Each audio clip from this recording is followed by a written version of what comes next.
Hello everyone, it's Mrs. Hinde-Taylor here reading chapter 14 of Half a King by Jo Abercrombie, and this chapter is called Savages. As a boy, Yarvi had been given a little ship of cork. His brother had taken it from him and thrown it in the sea, and Yarvi had lain on the rocky edge above and watched it tossed and whirled and played with by the waves until it was gone. Now Mother Sea made the south wind a toy ship.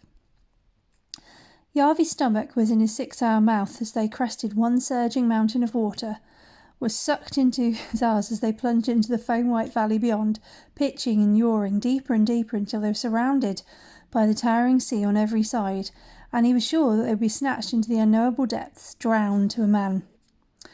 Rolf had stopped saying he'd been in worse. Not that Yarvi could have heard him. It could hardly be told. What was the thunder of the sky and what was the roaring of the waves, and the groaning of the battered hull and the tortured ropes and the tortured men? Jowd had stopped saying he thought the sky was brightening. It could hardly be told any longer where lashing sea ended and lashing rain began, the whole a stinging fury, through which Yarvi could scarcely see the nearest mast, until the storm gloom was lit by a flash which froze the ship and its cowering crew in an instant of stark black and white. Jowd's face was grim-set, all hard planes and bunched muscle as he wrestled with the oar. Rolf's eyes bulged as he lent his own strength to the struggle. Samael clung to the ring she was chained to when they were in dock, shrieking something no one could hear over the shrieking wind. Shnykshirim was less inclined to listen than ever. She stood on the Alfcastle's roof, one arm hooked around the mast as though it were a drinking companion, shaking her drawn sword at the sky, laughing, and when the gale dropped enough for Yarvi to hear her, daring the storm to blow harder. Orders would have been useless now anyway. The oars were maddened animals, Yarvi dragged by the strapping about his wrist as his mother had used to drag him when he was a child. His mouth was salty with the sea, salty with his blood where the oar had struck him. Never in his life had he been so scared and helpless. Not when he hid from his father in the secret places of the citadel, not when he looked into Hurik's blood-spotted face and Odin said kill him. Not when he cowered at the feet of Gromgil-Gorm. Mighty though they were, such terrors paled against the towering rage of Mother Sea. The next flash showed the rumour of a coast, battering waves chewing at a ragged shore, black trees and black rock from which white spray flew. "Gods help us," whispered Yarvi, squeezing shut his eyes, and the ship shuddered and flung him back, cracked his head against the oar behind. Men slid and tangled, tumbled from their benches to the furthest extent of their chains, clutching at anything that might spare them from being strangled by their own thrall collars. It's like a slave collar. Yarvi felt Rolf's strong arm about his shoulder, holding him fast to the bench, and it was some strange comfort to know that he would be touching another person as he died. He prayed as he never had before, to every god that he could think of, tall or small. He prayed not for the black chair or for vengeance on his treacherous uncle, or for the better kiss Asurin had promised him, or even for the freedom from his collar. He prayed only for his life. There was a grating crash that made the timbers tremble and the ship lurched. Oars shattered like twigs. A great wave washed the deck and dragged at Yarvi's clothes, and he knew that he would surely die the way his Uncle Uthal had, swallowed by the pitiless sea. Dawn came muddy and merciless. The south wind was beached, listed to one side, helpless as a great whale on the cold shingle. Yarvi hunched soaked through and shivering, bruised but alive, at his sharply angled bench. The storm had snarled away eastwards in the darkness, but in the pale blue-grey of morning the wind still blew chill, and the rain still fell steadily on the miserable oar-slaves, most of them grunting at their grazes, some whimpering at wounds much worse. One bench had been torn from its bolts and vanished out to sea, no doubt bearing its 3 ill-fated oarsmen through the last door. "We were lucky," said Samael. Shnykshirim clapped her on the back and nearly knocked her over. "I told you I have outstanding weather luck." She at least seemed in the best of moods after her one-sided battle with the storm. Yarvi watched them circle the ship, Samael's tongue tip wedged into the notch in her lip as she peered at gouges, stroked at splintered timbers with sure hands. "The keel and the masts are sound at least. We lost 12 oars shattered and 3 benches broken." "Not to mention 3 oar-slaves gone," grunted Trigg, mightily upset at the expense. "2 dead in their chains and 6 more who can't row now and may never again." "The hole in the hull is the real worry," said Ankran. There's daylight in the hold. It'll have to be patched and caulked before we can even think of floating her. Wherever will we find some timber? Shidikshrim swept a long arm at the ancient forest that hemmed in the beach on every side. It belongs to the Shends. Trigger eyed the shadowy woods with a great deal less enthusiasm. They find us here and we'll all end up skinned. Then you'd best get started, Trig. You look bad enough with your skin on. If my luck holds, we can handle the repairs and be away before the Shens sharpen their knives. You! And Shidikshrim stepped over to where Nothing was kneeling on the shingle and rolled him over with a kick in the ribs. Why aren't you scrubbing, bastard? Nothing crawled after his heavy chain onto the sloping deck, and like a man sweeping his hearth after his house was burned down, painfully set about his usual labour. Ankran and Samael exchanged a doubtful glance, then set to work themselves, while Shidikshrim went to fetch her tools. Wine, that was, which she started steadily drinking, draped over a nearby rock. Trig opened some of the locks, a rarity indeed, and oarsmen who had not left their benches in weeks were put on longer chains and given tools by Ankran. Jowd and Rolf were set to splitting trunks with wedge and mallet, and when the planks were made, Yarvi dragged each one to the rent in the ship's side, where Samael stood, jaw set with concentration as she neatly trimmed them with a hatchet. "What are you smiling about?" she asked him. Yarvi's hands were raw with the work, and his head hurt from the blow against the oar, and he was riddled with splinters from head to toe, but his smile only got wider. On a longer chain, everything looked better, and Samael was by no means an exception. "I'm free of the bench," he said. "Huh." She raised her brows. "Don't get used to it." "There!" A screech shrill as a cock dropped on a cook slab. One of the guards was pointing inland, face ghostly pale. A man stood on the tree line. He was stripped to the waist in spite of the weather, body streaked with white paint, hair a black thicket. He had a bow over his shoulder and a short axe at his hip.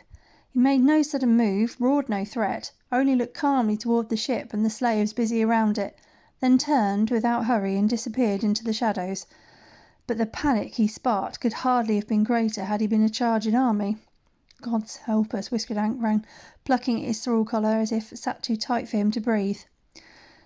"Work faster," snarled Shidikshrim, so worried she stopped drinking for a moment. They doubled their efforts, constantly glancing towards the trees for any more unwelcome visitors. At one point, a ship passed out at sea and two of the sailors splashed into the surf, waving their arms and screaming for help. A small figure waved back, but the ship made no sign of stopping. Rolf wiped the sweat from his forehead on one thick wrist. "I wouldn't have stopped." "Nor I," said Jowd. "You'll have to help ourselves." Yarvi could only nod. "I wouldn't even have waved." That was when more Shens slipped noiselessly from the blackness of the forest. 3, then 6, then 12, all armed to the teeth, each arrival greeted with growing horror by Yarvi as much as anyone else. He might have read that the Shens were peaceable enough, but these ones did not look as though they had read the same books he had. "Keep working," growled Trig, grabbing one man by the scruff of his neck and forcing him back to the felled trunk he had been stripping. "We should run them off, give them a shock." Shidikshrim tossed her latest bottle across the shingle. "For every one of you see, there will be 10 hidden. You'd be the one getting the shock, I suspect, but try it, by all means. I'll watch." "What do we do then?" muttered Ankran. "I'll be doing my best not to leave them any wine." The captain pulled the cork from a new bottle. "If you wanted to save them some trouble, I suppose you could skin yourself." And she chuckled as she took a swig. Trig nodded towards Nothing, still on his knees scrubbing at the deck. "Or we could give him a blade." Shidikshrim stopped laughing abruptly. "Never. The wise wait for their moment, but never let it pass." "Captain," said Yarvi, setting down his plank and stepping humbly forward, "I have a suggestion." "You going to sing to them, cripple?" snapped Trig. "Talk to them." Shidikshrim regarded him through languidly narrowed eyes. You know their tongue means language. Enough to keep us safe, perhaps even to trade with them." The overseer jabbed a thick forefinger at the growing crowd of painted warriors. "You think those savages will listen to reason?" "Oh, I know they will." Yarvi only wished he was as certain as he somehow managed to sound. "This is madness," said Ankran. Shidikshrim's gaze wandered to the storekeeper. "I keenly await your counter-proposal." He blinked, mouth half open, hands helplessly twitching, and the captain rolled her eyes. There are so few heroes left these days. Trig, you conduct our one-handed ambassador to a parley. Ankron, you toddle along with them. Me? How many cowards called Ankron do I own? You trade for the stores, don't you? Go trade. But nobody trades with the Shends. Then the deals you make should be the stuff of legend. Stixerim stood. Everyone needs something. That's the beauty of the merchant's profession. Samel can tell you what we need. She leaned close to Yarvi, blasting him with wine-heavy breath, and patted his cheek. Sing to him, boy, as sweetly as you did the other night. Sing for your life. That was how Yarvi found himself, walking slowly towards the trees, his empty hands high and his short length of train held firm in Trig's meaty fist, desperately trying to convince himself great dangers meant great profits. Ahead, more Shends had gathered, silently watching. Behind, Ankron muttered in Helene, "If the cripple manages to make a trade, the usual arrangement?" "Why not?" answered Trig, giving a tug on Yarvi's chain. He could hardly believe they were thinking about money even now, but perhaps when the last door stands open for them, men fall back on what they know. He had fallen back on his minister's wisdom, after all, and a flimsy shield it seemed as the Shends got steadily closer in all their painted savagery. They did not scream or shake their weapons. They were more than threatening enough without.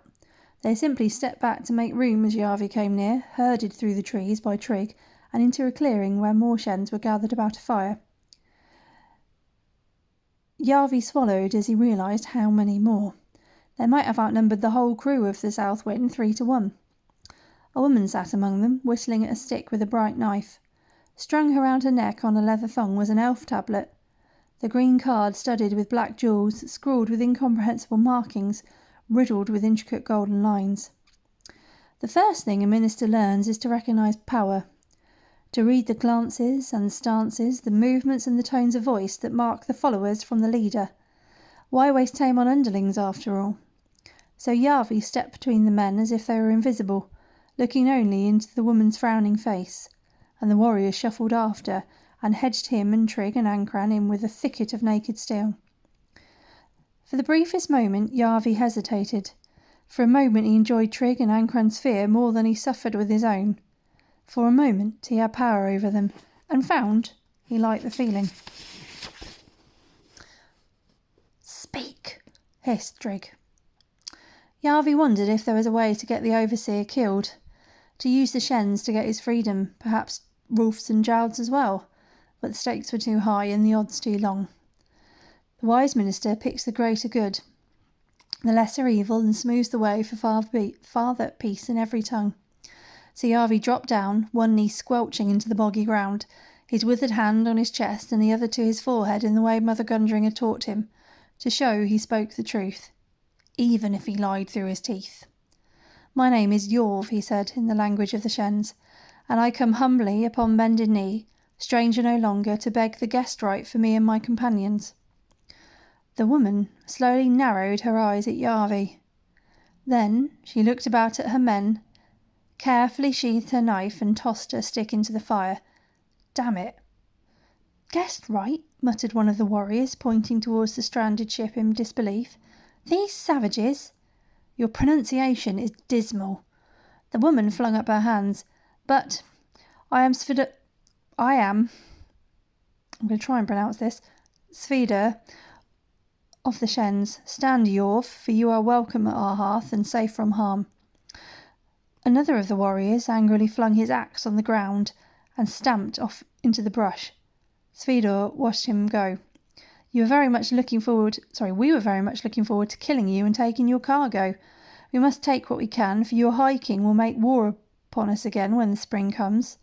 The man is made of greed. I swear I have no idea what we have that he wants." Yarvi glanced back at Ankron, who was frowning at the conversation with the deepest suspicion. "It is my sad observation that some men always want more." "They do." She propped elbow on knee and chin on hand as she watched her crestfallen warriors sit down in disgust, one of them already bunching moss to scrub off his battle paint. This could have been a profitable day. It still can be.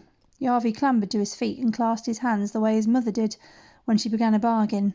"There are things for which my captain would like to trade." And that brings us to the end of chapter 14.